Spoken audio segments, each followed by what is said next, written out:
Hello दोस्तों, कैसे हैं आप लोग। इस वीडियो में हम लोग हुमायूं और शेरशाह सूरी के बारे में देखेंगे। मेडिवल हिस्ट्री चल रहा है। अगर आप लोगों ने मेरा पिछला वीडियो नहीं देखा है तो आप जाकर देख सकते हैं। सरकारी तैयारी बाई मुकेश सर। और मैंने प्लेलिस्ट बना रखा है मेडिवल हिस्ट्री का और इंडियन कॉन्ट्रैक्ट एक्ट का भी 3 ऑब्जेक्टिव प्लेलिस्ट बना रखा है। हालांकि ये बहुत पुराना है, वॉइस अच्छा नहीं है लेकिन कंटेंट बहुत अच्छा है। और इंडियन पेनल कोड का भी बना रखा है और इंडियन कॉन्ट्रैक्ट एक्ट का भी प्लेलिस्ट बना रखा है ऑब्जेक्टिव का। और मेडिवल हिस्ट्री का भी मैंने प्लेलिस्ट बना रखा है। ठीक है, तो आप जाके देख सकते हैं दोस्तों। ठीक है, तो आज हम लोग देखेंगे हुमायूं और शेरशाह सूरी के बारे में देखेंगे। तो चलिए स्टार्ट करते हैं। सबसे पहले हुमायूं के बारे में। तो हमने पिछले वीडियो में आपको ट्रिक भी बताया था कि कैसे आप लोग इनके वंशज को, जितने भी लड़के हुए उनको याद कर सकते हैं। भाजसा एक मैंने ट्रिक बताया था। भाजसा। ये कलम को चेंज कर देते हैं। भाजसा। भाजसा। भाषा मैंने ट्रिक बताया था जिसमें बी से बाबर, एच से हुमायूं, ए से औरंगजेब, सॉरी अकबर, जे से जहांगीर, एच से शाहजहां, ए से औरंगजेब। मैंने ये ट्रिक खुद बनाया है। ठीक है, तो आप लोग याद कर सकते हैं। भाषा कैसे याद करेंगे? बी से बाबर, एच से हुमायूं, ए से अकबर, जे से जहांगीर, एच से शाहजहां और ए से औरंगजेब।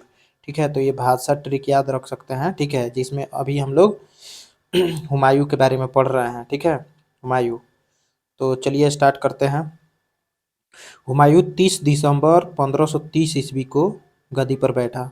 ठीक है, ये रहा हुमायूं। ठीक है, 30 दिसंबर 1530 को गद्दी पर बैठा। हुमायूं का पूरा नाम नसीरुद्दीन मोहम्मद हुमायूं था। ठीक है, क्या था हुमायूं का पूरा नाम?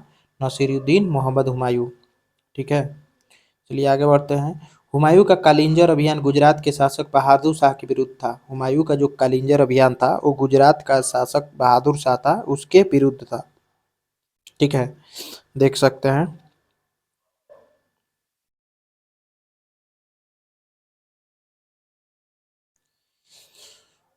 और दौराह। दौराह का युद्ध 1532 ईस्वी में हुमायूं एवं मोहम्मद महमूद लोदी के बीच हुआ। ठीक है, दौराह का जो युद्ध था 1532 ईस्वी में हुमायूं और महमूद लोदी के बीच हुआ। चौसा का युद्ध हुमायूं ने 26 जून 1539 को लड़ा। ठीक है, जिसमें शेर खां के हाथों हुमायूं की पराजय हुई थी। ठीक है, वही शेर खां जिसे बाद में शेरशाह सूरी के नाम से जाना जाएगा। ठीक है, तो चौसा का युद्ध जो था 26 जून 1539 ईस्वी को लड़ा गया, जिसमें हुमायूं की पराजय हुई थी। शेर खां ने हराया था। ठीक है, चौसा के युद्ध के बाद शेर खां ने अपने को शेर शाह की उपाधि से सुसज्जित किया। ठीक है, चौसा का जब युद्ध हुआ उसके बाद, उसमें विजय प्राप्ति के बाद उसने अपने आप को शेर शाह की उपाधि से सुसज्जित किया। ठीक है, कनौज, जिसको बिलग्राम की भी लड़ाई बोलते हैं, कनौज की लड़ाई 17 मई 1540 ईस्वी को हुई थी। कब हुई थी? 17 मई 1540 ईस्वी को, जिसमें हुमायूं के साथ अस्करी एवं हिंदाल भाइयों ने साथ दिया, जिसमें हुमायूं की पराजय हुई और हार के बाद वह सिंध चला गया। ठीक है, देख लीजिए। कनौज का जो युद्ध हुआ, जिसको बिलग्राम का भी युद्ध बोला जाता है, 17 मई 1540 ईस्वी को हुई थी, जिसमें हुमायूं के भाइयों ने भी उनका साथ दिया, फिर भी उसकी पराजय हो गई। और शेर खां के ही शेर खां ने ही हराया था। तो इसके बाद से वो कहाँ चला गया? हुमायूं सिंध चला गया। ठीक है, और अकबर का जब जन्म हुआ तो वो उस समय भारत में नहीं, दूसरे देश में ही था। ठीक है, इसीलिए अकबर को बोला जाता है कि परिस्थितियां इतनी खराब थी जिसके कारण उसका हमेशा एक स्थान से दूसरे स्थान तक जाना पड़ता था। इसीलिए अकबर की शिक्षा नहीं हो पाई और वह इतना कमज़ोर था पढ़ने में। मतलब वो लिख नहीं पाता था। ठीक है, लिख पढ़ नहीं पाता था। ठीक है, लेकिन बहुत विद्वान था क्योंकि वह अपने राज्य के में नवरत्नों को रखा था, जिससे वो हमेशा उन लोगों से अच्छी-अच्छी बातें सुनता रहता था। ठीक है, जिससे उसका नॉलेज काफ़ी बिल्डअप हुआ था। ठीक है, लेकिन वह लिख नहीं पाता था इसी कारण, क्योंकि इनके पिता हमेशा से गद्दी पे नहीं रहे थे, ठीक है। 1540 में वो सिंध चले गए, ठीक है। तो चलिए आगे बढ़ते हैं। मछीवाड़ा का युद्ध हुमायूं एवं अफगानों के बीच 1555 में हुआ, ठीक है। मछीवाड़ा का युद्ध 1555 में हुआ। हुमायूं लाहौर पर 1555 ईस्वी में कब्जा कर लिया, ठीक है। देखिए लाहौर पर फिर से, सिंध के बाद से सिंध में चला गया था 1500 कब 40 में, 1540 में सिंध में चला गया था। उसके बाद से फिर से 1555 में मछीवाड़ा का युद्ध हुमायूं एवं अफगानों के बीच हुआ। फिर हुमायूं लाहौर पर 1555 में कब्जा करता है। फिर जून 1555 में सरहिंद का युद्ध अफगान सुल्तान सिकंदर सूर एवं बैरम खां के बीच हुआ, ठीक है। कौन सा? सरहिंद का युद्ध, याद रखिए सरहिंद का युद्ध जून 1555 में, ठीक है। सुल्तान सिकंदर सूर एवं बैरम खां के बीच हुआ था, ठीक है। हुमायूं पुनः दिल्ली पर 23 जुलाई 1555 को बैठा, देख लीजिए कब बैठा, 23 जुलाई 1555 को। दिल्ली में हुमायूं ने मदरसा ए बेगम विद्यालय खुलवाया, ठीक है। दिल्ली में हुमायूं ने मदरसा ए बेगम विद्यालय खुलवाया। हुमायूं के पुस्तकालय का नाम शेर मंडल था, ठीक है। हुमायूं का जो पुस्तकालय था उसका नाम था शेर मंडल, ठीक है। यहाँ देख सकते हैं हुमायूं लाइब्रेरी, ठीक है। यहाँ बहुत सारी बुकें रखी हुई हैं, ठीक है। और ये स्कूल है मदरसा, मदरसा ए बेगम, ठीक है। यहाँ बच्चे पढ़ रहे हैं, तो देख लीजिए। तो हुमायूं ने मदरसा ए बेगम स्कूल खुलवाया था। हुमायूं के पुस्तकालय का नाम शेर मंडल था, ठीक। हुमायूं ज्योतिष में विश्वास करता था, ठीक है। इसीलिए वो अलग अलग दिन अलग अलग वस्त्र धारण करता था, ठीक है। सोमवार को अलग, शनिवार को अलग, संडे को अलग, जैसे पीला, लाल, सफ़ेद ऐसे कुछ पहनता होगा। पहनता का होगा, अभी आप लोग सर्च करके देख सकते हैं। वो अलग अलग दिन अलग अलग वस्त्र धारण करता था, ठीक है, क्योंकि वो ज्योतिष शास्त्र में विश्वास रखता था, ठीक। हुमायूं की मृत्यु जनवरी 1556 में दीन पनाह भवन के पुस्तकालय की सीढ़ियों से गिरकर हुई, देख लीजिए गिर रहा है, ठीक है। यहाँ ढिमलिया मार रहा है, तो ढिमलिया मारकर इसकी मृत्यु हो गई, ठीक है। तो हुमायूं की मृत्यु कब कैसे हुई? 1556 में दीन पनाह भवन के पुस्तकालय की सीढ़ियों से गिरकर, ठीक है। देखिए लेन पुल ने इसीलिए कहा है कि हुमायूं के बारे में कि हुमायूं जीवन भर लड़खड़ाता रहा और लड़खड़ाते हुए अपनी जान दे दी। तो लड़खड़ाना सिर्फ सीढ़ियों पे लड़खड़ाने का बात नहीं चल रहा है, जैसे ये क्या बोलते हैं, शेर खां से हारा, हारने के बाद सिंध चला गया, फिर धीरे धीरे लड़कर फिर से 1555 में फिर दिल्ली पर कब्जा किया, ठीक है। तो इसी बात पे उन्होंने कहा है कि लेनपुल ने कि हुमायूं जीवन भर लड़खड़ाता रहा और लड़खड़ाते हुए अपनी जान दे दी, ठीक है। तो इसमें ये सीढ़ी पर से भी गिरना एक इसका वो हो सकता है, ठीक है। अब चलिए शेर शाह सूरी के बारे में जानते हैं। 1540 से 45 ईस्वी तक ये शासन किया था, सिर्फ 5 साल, लेकिन 5 साल में इतना बदलाव किया था भारत में। चलिए इसके बारे में जानते हैं। बहुत ही महान शासक था, और शेर शाह सूरी ने ही जो अपना सिक्का चलाया था, रुपया, जो आज तक उसका नाम रुपया है, ठीक है। तो देखिए कितना बड़ा बड़ा ग्रैंड ट्रंक रोड इसी ने चलाया था, ठीक है।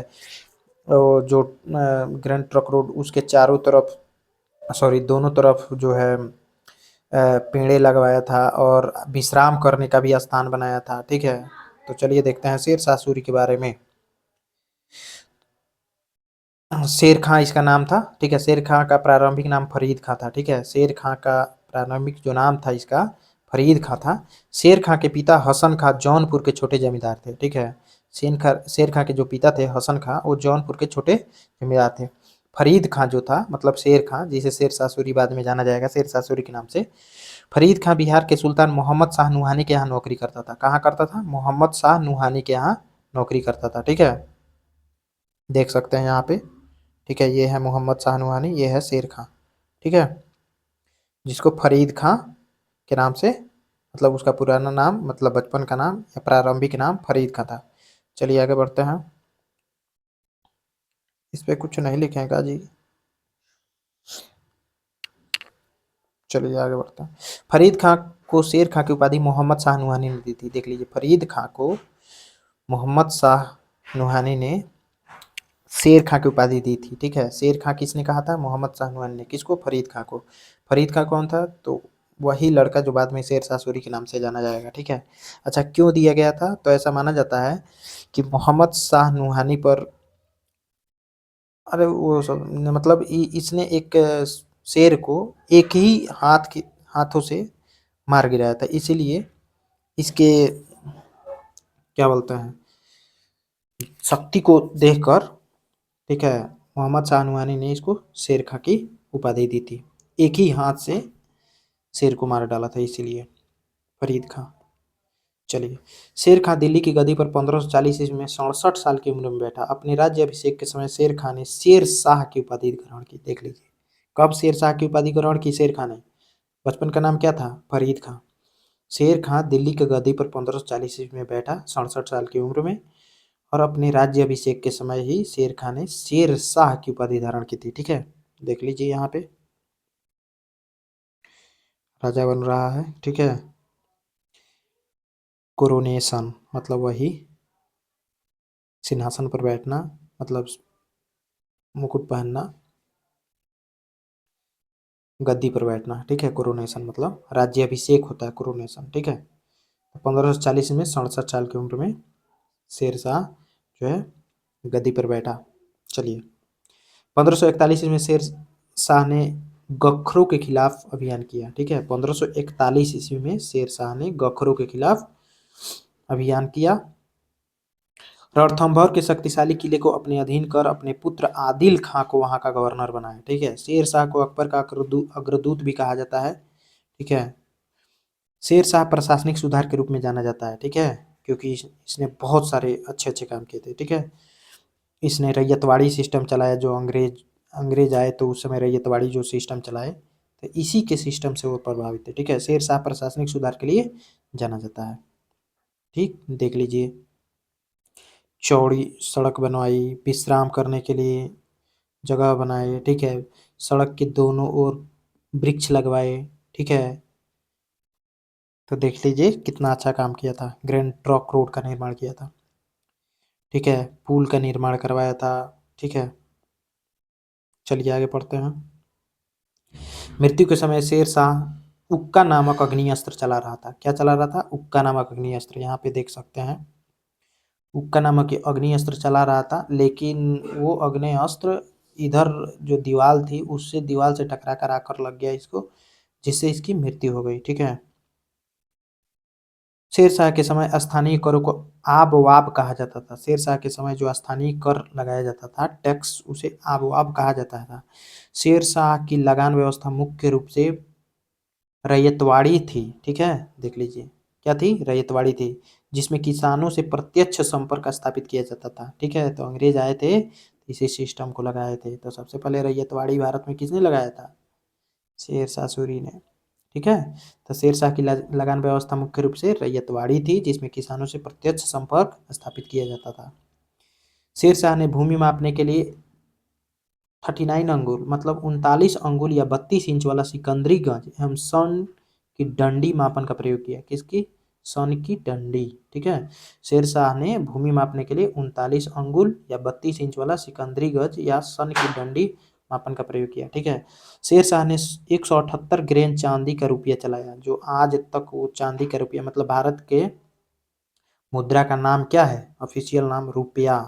ठीक है, रुपया है, तो इसी की देन है। तो शेर शाह ने 178 ग्रेन चांदी का रुपया चलाया और 380 ग्राम का तांबे का दाम चलाया। ठीक है, तो देख लीजिए, पूछेगा कि तांबे का नाम क्या था? तांबे के द्वारा तांबे का सिक्का चलाया गया था, उसका नाम क्या था? तो दाम मुद्रा था। और चांदी का सिक्के का नाम क्या था? तो रुपया था। कितने, उसका वजन क्या था? तो 178 ग्रेन। ठीक है, और तांबे का जो मुद्रा शेरशाह सूरी ने चलाया था उसका 380 ग्राम था। ठीक है, शेरशाह ने 1700 सराय एवं 4 बड़ी सड़कें तथा सड़कों के किनारे ब्रिज लगवाए। ठीक है, देख लीजिए, 1700 सराय, ठीक है, 4 बड़ी सड़क और सड़कों के किनारे ब्रिज भी लगवाए और वृक्ष भी लगवाया था। ठीक है, तो इसीलिए इसे प्रशासनिक सुधार के नाम से जाना जाता है। देख लीजिए, शेर शाह ने अनेक सड़कों का निर्माण करवाया एवं पुरानी सड़कों की मरम्मत करवाई। 4 सड़कें अत्यंत प्रसिद्ध है। बंगाल में सोनार, ठीक है, सोनार गांव से शुरू होकर दिल्ली, लाहौर होती हुई पंजाब में अटक तक जाती है। इसे ही गवर्नर जनरल ऑकलैंड ने जीटी रोड कहकर पुकारा। ठीक है। दूसरा, आगरा से बहारनपुर, सॉरी बुरहानपुर। तीसरा, आगरा से जोधपुर होते हुए चित्तौड़ तक। चौथा, लाहौर से मुल्तान तक। ठीक है, तो 4 महत्वपूर्ण सड़क चलाए थे। ग्रैंड ट्रक रोड का निर्माण शेर शाह ने कराया था। शेर शाह ने पाटलिपुत्र का नाम पटना रखा था, तो देख लीजिए, इसीलिए इसे प्रशासनिक सुधार के नाम से जाना जाता है। तो शेर शाह ने पाटलिपुत्र का नाम क्या रखा? पटना रखा। ठीक है। शेर शाह का मकबरा बिहार के सासाराम में झील के अंदर है। ठीक है, देख सकते हैं यहाँ पे। ये तो एआई जनरेटेड पिक्चर है, लेकिन यहाँ पे ओरिजिनल आप देख सकते हैं। ठीक है, देख लीजिए, ये ओरिजिनल पिक है, गूगल से डाउनलोड किया गया है। ठीक है, तो देख सकते हैं आप लोग। कोई चटर्जी जी हैं जो 3 साल पहले डाले थे। और यहाँ पे मे भी सब्जेक्ट टू कॉपीराइट भी लिख रहा है। हे भगवान, कॉपीराइट ना मारे ससुरा। तो चलिए, शेर शाह का मकबरा बिहार के सासाराम में झील के अंदर है। ठीक है, तब क्वेश्चन आ सकता है, आता भी है कि शेर शाह का मकबरा कहाँ है, तो बिहार के सासाराम में। ठीक है, झील के अंदर। ठीक है। किला एक कोहना मस्जिद का निर्माण शेर शाह सूरी ने करवाया था। किस किले का? किला एक कोहना मस्जिद। ठीक है, किला एक कोहना मस्जिद का निर्माण शेर शाह सूरी ने करवाया था। शेर शाह ने सुल्तान उल अदल की उपाधि धारण की थी। किसकी उपाधि धारण की थी? सुल्तान उल अदल। ठीक है। शेर शाह की मृत्यु 1545 में कालिंजर के किले की दीवार से टकरा कर लौटे तोप के गोले से हुई थी। ठीक है, देख लीजिए। वही अग्नेयास्त्र जो चला रहा था मृत्यु के समय, अग्नेयास्त्र मतलब वही तोप जो चला रहा था, उससे टकरा, दीवार से टकरा कर उसका गोला आ गया, लग गया, लुढ़क गया।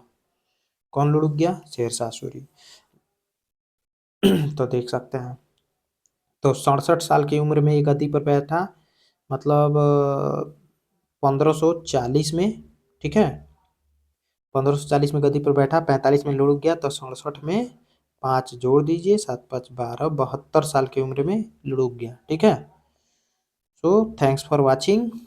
अगर वीडियो अच्छा लगा तो please like, subscribe and share. Thank you.